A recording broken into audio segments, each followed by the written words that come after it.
back, and it's been a while. So I'm going to title this video, Planning for the Best, Prepping for the Worst. I've been inspired lately, and I think just, you know, having a family and having a son recently has kind of put things in a different perspective for me, in the sense that I'm starting to see the world in a different light, as well as just the new location where I'm living at. Before, I was living in suburbia, and you know, we had a cop that lived right across the street from us, and the neighbor next to him we knew hunted and had weapons and firearms, and we're just in a situation where having food and backup like that didn't seem to be as much of an issue. So we were already geared up for, you know, even a 72-hour survival type situation, and it wouldn't have been fun for where we were at, but it would have been doable.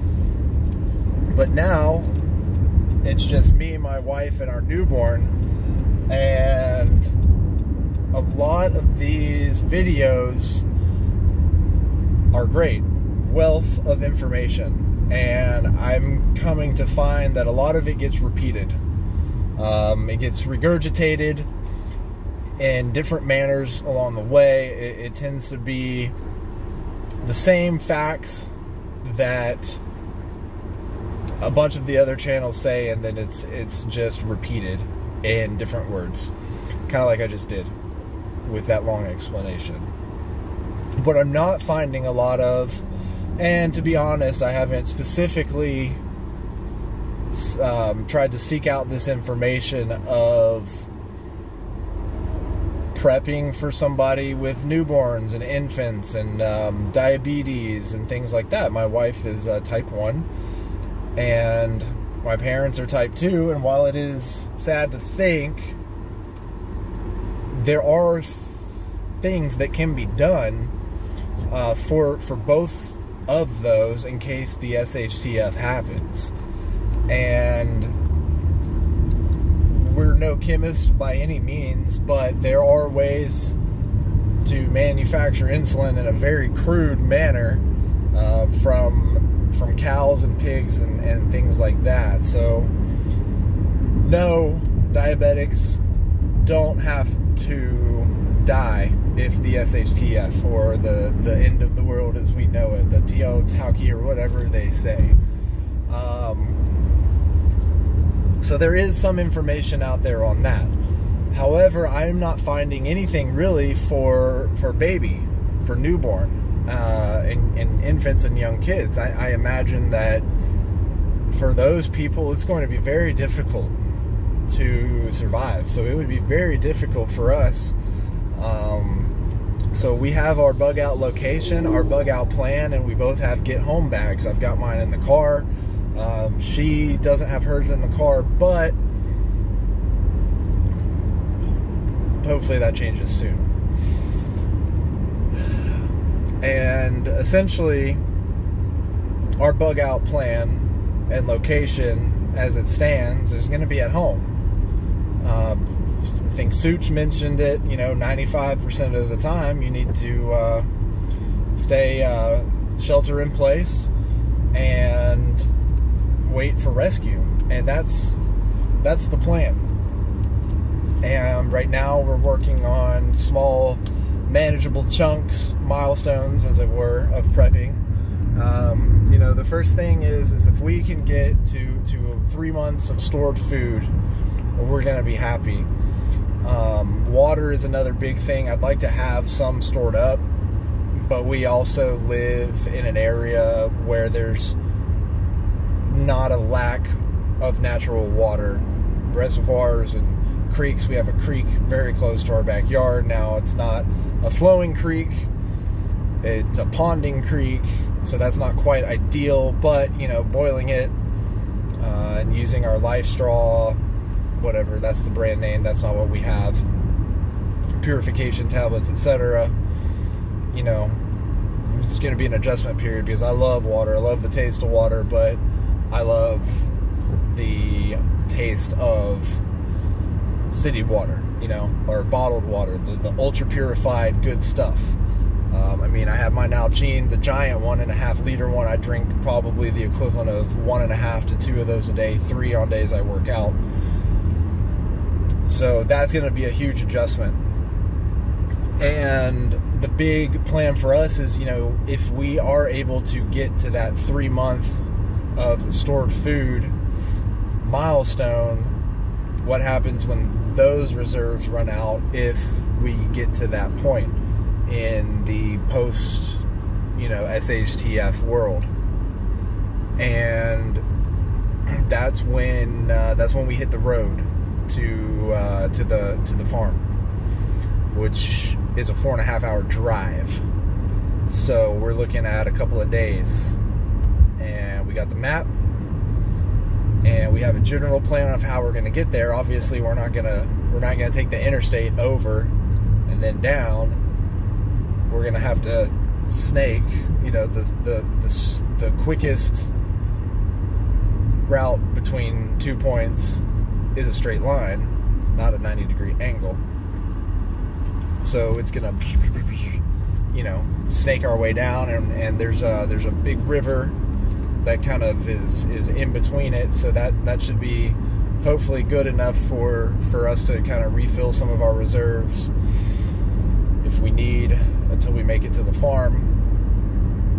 And hopefully, you know, it never comes to that. But I really just wanted to touch on the opposite side of it, because while it is really fun to go down this route of planning and thinking about, I'm not ready for it, and I know there's a lot of people who are, and I would say that just like with like saving money or investing in finance,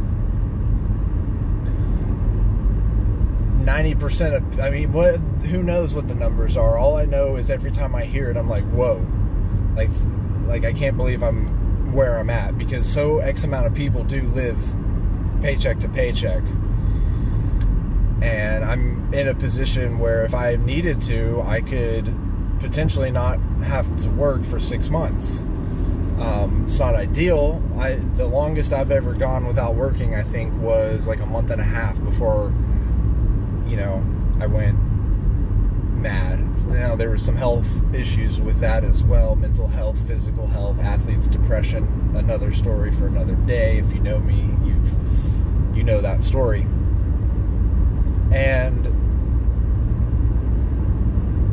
thinking about how bad it could get is good. I mean, it's a good fear. You know, fear is a powerful and strong motivator, but it's not something to dwell on. And so, while I do believe that we do need to have at least 3 months of food supplies saved up, I don't think that filling our basement with big drums of food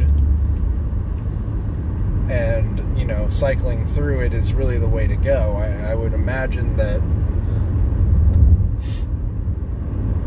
there will be people who have that, and I think another channel mentioned, you know, there's going to be a lot of people who are safely starving, because we have a little bit of a gun fetish in this country. I mean, especially in the region I work at, you know, a lot of conversations revolve around, you know, when it's not work related. A lot of people have that hobby: hunting, fishing, and mainly, you know, they know their weapons, they know their firearms, and we got a definite fetish around that in this country, and that's not a bad thing. I think a well-armed and regulated militia is one of the most dangerous and proactive things that we can do as a citizenry, and I think there needs to be more of it. I also think the 10th Amendment needs to be a little bit more touched on as well. States' rights, states' rights, states' rights. But we can't let the idea that this impending gloom and doom is the end-all be-all, because if I hadn't have taken risks and made some of the investments that I've made, I wouldn't be where I'm at. I've had fantastic returns in my portfolio and portfolios of my clients. In some cases, doubling a retirement portfolio, which, yeah, I mean, I'm bragging about. I did my research and I timed the trends of the news cycle, and you know, I paid my dues and spent 9 years in the business watching those trends until I finally had the confidence to pull the trigger on something that wasn't even really a gamble, and I doubled one of my clients' retirement portfolios, and it felt great. And I've had riskier client profiles. Yeah, we've quadrupled their portfolio on small amounts of money. So while it is good to prep for the worst, we still need to plan for the best. And we need to be as well-rounded as possible. I had a college, he was the college guy, helped us get into college in high school, and he liked to say, you know, saying you're well-rounded means that you're tough to get a grip on, because it's hard to grasp anything because you're so well-rounded. And you know,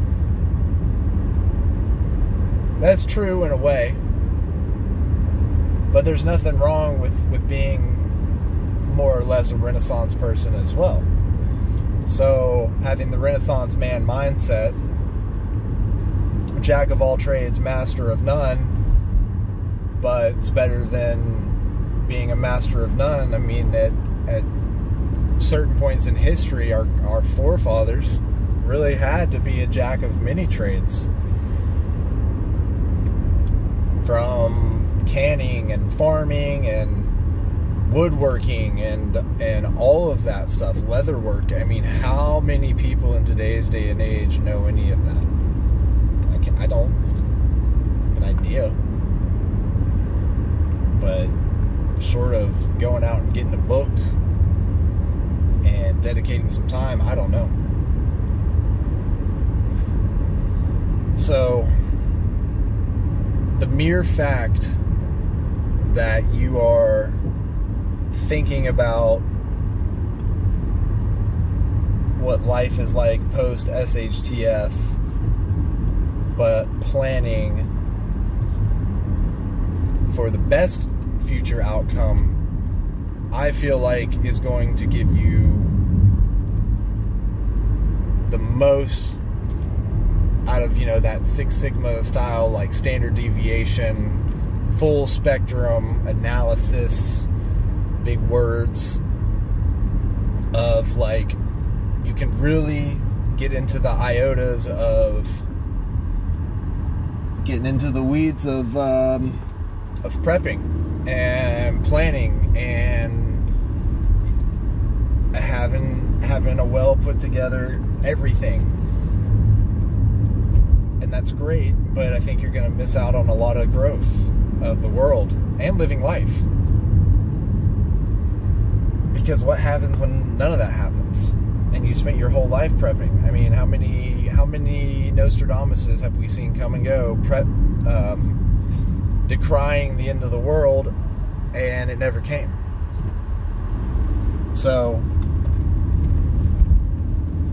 the flip side of that coin, obviously, though, is what happens when you work hard and invest and take a lot of risks and make a bunch of money, and you have a bunch of commas on a computer screen and the grid goes down and you can't withdraw it, and even if you could, it's worthless because nobody wants your toilet paper at that point, because that's all it's really good for, is starting fires and cleaning up messes. If you don't have practical skills and a plan and a location and some kind of reserves, it's not going to be pretty. You know, it's 50 to 90% is the statistic of people who are going to perish within the first year. So don't be in that 50 to 90%. Be in the 10 to 50. And positioning yourself in such a way is what needs to be done. So, while I don't think the end of the world as we know it is going to happen, I do feel like there is a strong divergence happening in society right now, and we're being given the illusion of choice, as we normally are, red or blue, right? Fucking politics. Worthless. Because if we're gonna go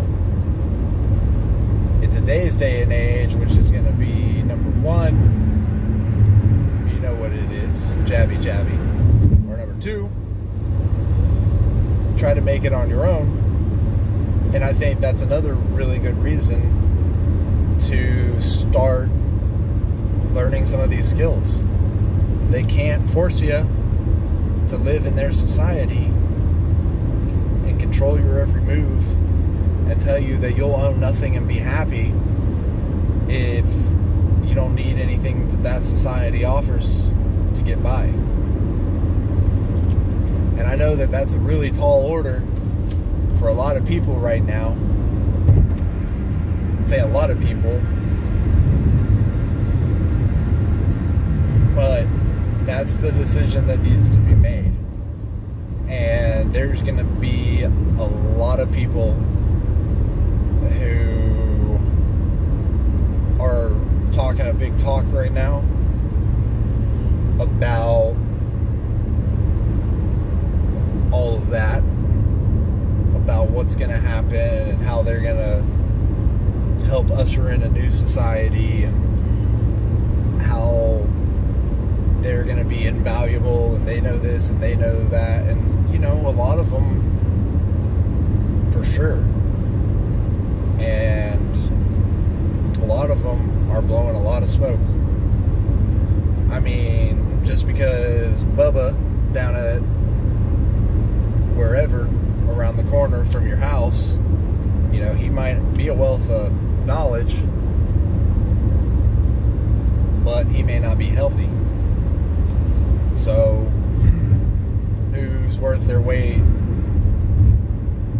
maybe pun intended, because that old Bubba is gonna have the necessity to have a lot more calories to feed, and is that worth it for the information he has? Is he going to be able to help you get out there and, you know, hitch two logs together to start building something new? Or when it comes to putting together some kind of wind turbine, is he going to be the one shimmying up it to help mount it and make it work? Or is it more worth it to have someone who may not be as knowledgeable, but by golly, 12 hours of work is a flash in the pan for them, and they're happy to get up every day, day in and day out, and put their nose to the grindstone just to see that, you know, their family and their kids have some food in their mouth. You know, what is it, like, hard times breed strong men, and easy times breed weak men, or whatever that saying is. And we have been and we are at the height of opulence of society, and there's nothing wrong with that. Technologically, we've come a long way. We've come so far technologically that very soon you'll be able to remove yourself from reality. choice. And VR is cool, man. I've put on that headset once at a colleague's house, and it's a lot of fun. It is a lot of fun. And I played a lot of video games growing up, and I know that the appeal is there to unplug out of this life. It's hard. This life is hard. People are mean. Emotions suck.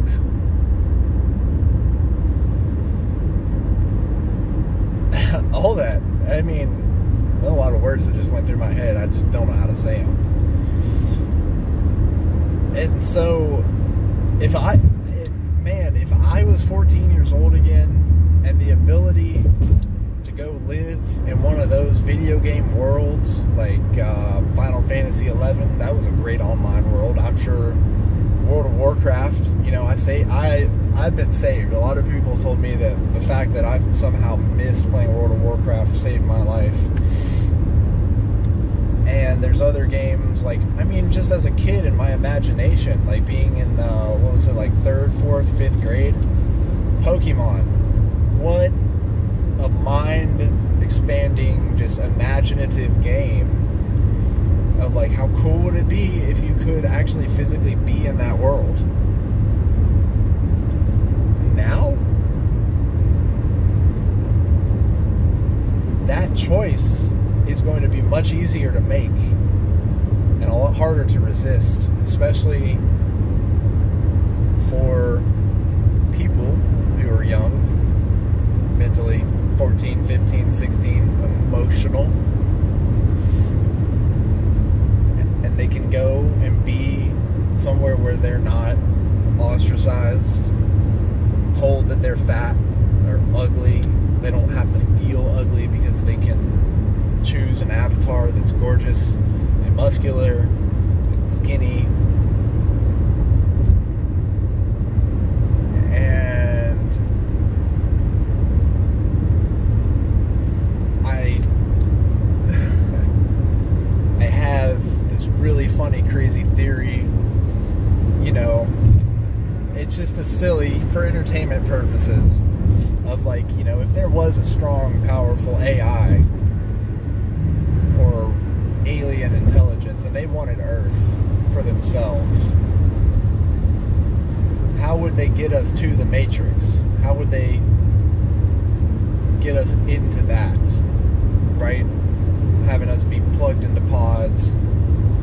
They would offer up some kind of alternate reality, just like the Matrix, where things are so good and we voluntarily line up to jump in the pod and unplug, and the next thing you know, bye-bye. And then, at a certain point, they'll whittle the numbers down, and whoever is left resisting, that's when they would fight. So that was a weird thought I had years ago. I was working in a sales job that required me to go to a bunch of different places, and one of the locations was a shopping mall, and long hours surrounded by lots of people. You kind of tend to go to crazy places in your head, but the long and the short of it is, learn what you can while you can.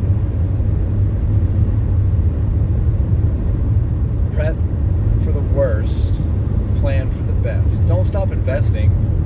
Don't pull all your money out of the stock market or your cryptos because you think that economic collapse is imminent. It's always imminent. I mean, we are dangling by a thread. There's a great line to a book by, it's the opening line to a book that I read about our founding fathers, and it's by a theologian. It is we are but spiders precariously weaving a web above an open flame of how we live our life. We're so close every time, all the time, to just losing our grip and falling into that flame, because we're frantically trying to weave the web of our life, and nothing but death and chaos and pain awaits below if we let go. So never, like, we can't let go, but like the mere truth of it is that is society. So why cash in all of that money and work and investment just because you think economic collapse is imminent? Well, yeah, I mean, physical assets, whatever, you could use it to do some kind of prepping, but what if it doesn't? And then now you have a bunch of food that spoils, or however all of that ends up playing out. And if you take it out and, I don't know, J-Pal figures it out and suddenly the envelope edge that we walk corrects for the better, crypto gets regulated, and then boom, hedge funds get in on it, more mutual funds get in on it, more big institutions get in on it. I mean, that's already happened. Mass Mutual being one has included it into their general fund. JP Morgan and the countries are making certain cryptos like Bitcoin their currency, like their actual fiat currency, which that's not a fiat. Okay, but we're not having a crypto talk, so fiat and crypto is not, I shouldn't have said it like that, but there's big things for Ethereum, Cardano, Bitcoin coming down the road. Maybe if I watch this again, we can delve into it. I'll probably never watch this again, but there are some good thoughts. You know, for those of you who stuck around for almost this 30 minutes, maybe you watched it at 1.5 times speed. That's what I would do. Or 1.25 anyway. But my thoughts on SHIB and crypto and the metaverse, those universes, whether you like it or not, are gonna happen. One of the things that's made me successful as an investor and someone who follows trends is investing in those trends, whether that was Bitcoin or Tesla or Facebook and Meta, or oil companies, or I mean, I'm not saying I capitalized on Corona, but I mean, I did capitalize on the chaos. I learned that from a really good game that I like, Mass Effect. Mass Effect 3, I think, when you're on Ilium, actually, the little Volus, heartless little motherfucker, isn't he? Well, even though I don't want to participate much in these metaverse type worlds, I will probably, but I don't want to get like sucked in. But I'll probably have my own little thing, and then we'll see what happens. Gosh, it's gonna be wild. You know, maybe I can. There's so much potential, you know, of what you could do, but I think that will lead many people astray, and they'll get so caught up in their metaverse business or whatever, and they will be able to. They'll be able to create an amount of wealth for themselves in this metaverse that will be able to fund their basic needs outside. And then who knows, by that time there might be some form of universal basic income that everyone's getting. I mean, imagine if people, $2,000 a month, but all your needs are basic. You don't have to pay. I mean, you know, whatever.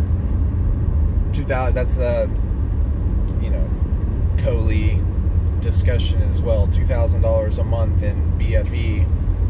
30 more minutes outside of where I live is going to go a lot further than $2,000 a month in NYC or LA.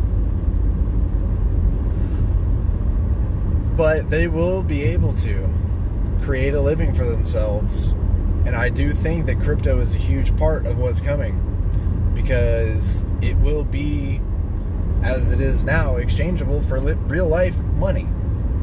I mean, all I gotta do is go into my little thing, my little app, sell off what I've got, and in a couple of days I have cold hard cash in my bank account that I can use to pay rent, or in my case in the past, have a night out, take a girl on a date, spend a little bit more at the bar, because that's fun. Because yeah, I can buy the whiskey and take it home and drink it home, but you know, if you're gonna go out and have a couple of drinks, you might as well tip well. Okay, always tip well. And if Bitcoin can afford me an extra night of fun while I'm young, then so be it. But my theory, and you can't tell me that this isn't going to happen, because it's already happening. Bitcoin may not, Ethereum may not, hell, I hope Cardano does, but it may not. But your little meme coins like SHIB and Doge, those little fuckers, those are the cryptos that get chosen and adopted by these metaverse universes as the in-game currency, because you can turn it into real money. It already has happened. It already happened as long ago as when I played Final Fantasy XI and World of Warcraft. You could buy gold. You could, and Gil in Final Fantasy, Gil is their what they call it. For, you know, for like $50 US, you could buy 1 million Gil, which was a lot of money in the game. And so 1 million SHIB for $50 US might happen for your little metaverse game. I think it's going to happen. That's why I will continue to invest in crypto, because it will have some translatory value to these metaverses. And you're gonna ride that train or not. You're gonna ride that trend or not. And that's not financial advisor me offering advice. That's a shot in the dark trend idea that I have, and I hope it happens. You know, I hope all you folks who have a lot of money tied up in SHIB and Cardano and all kinds of different crypto make it big. And I think we will, because inflation is inflation. It's a thing. It happens, and it's going to happen in these metaverse games, these metaverse universes.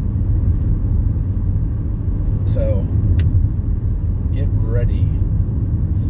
But still, plan your future for the best. Keep investing.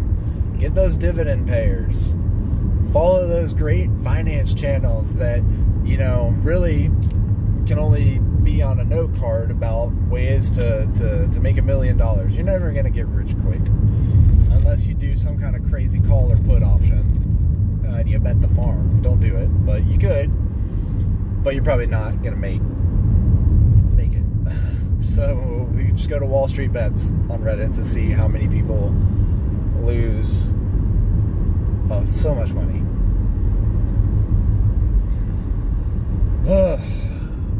So keep investing in your dividend payers. Keep contributing to your retirement account at work up to the match. All the good jazz, you know. Plan for the best.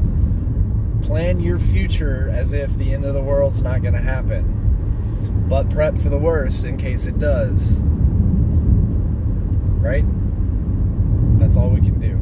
And I do want to tie this up with a neat little bow and say that, you know, I've been watching some more of these prepper channels. I've really been getting into it. And I want to talk more about what I'm finding out about prepping for baby and prepping for someone who has diabetes in your family. And I'll specifically be focusing on type 1 And just, you know, all encompassing, like starting out what my journey is like, and maybe some other ideas as to the changing environment of this world and this, you know, inflationary environment that we're in, and all the other good jazz that I've kind of alluded to in my older videos. So if you guys do like this video and you did make it to the end of this, leave a comment below. Let me know that you'd like to hear more future content. I'm not hopeful at this time. I've put out a lot of content in the past and it's barely gotten any views, but maybe one of you other crazy nutcases on the internet enjoys it and wants to hear more from this dark place up here. And I'll have to spend some time figuring more out about how to beef out my channel and get people to click on it and get it into that little sidebar over here, and how to be like, hey, click on this video up here. You know, make sure to like and subscribe, and then like have that little jazz action come up. I'd really like to just pay somebody to do it for me, but I don't even know where to start. I'm so busy with everything else in life. But if you guys have any ideas or want to help me get started or point me in the right direction, and if you liked all of this stream of consciousness type stuff and you want to hear more about it, tell me what you thought. Tell me what you'd like to hear more about, and have a good rest of your week. Happy Monday. Bye.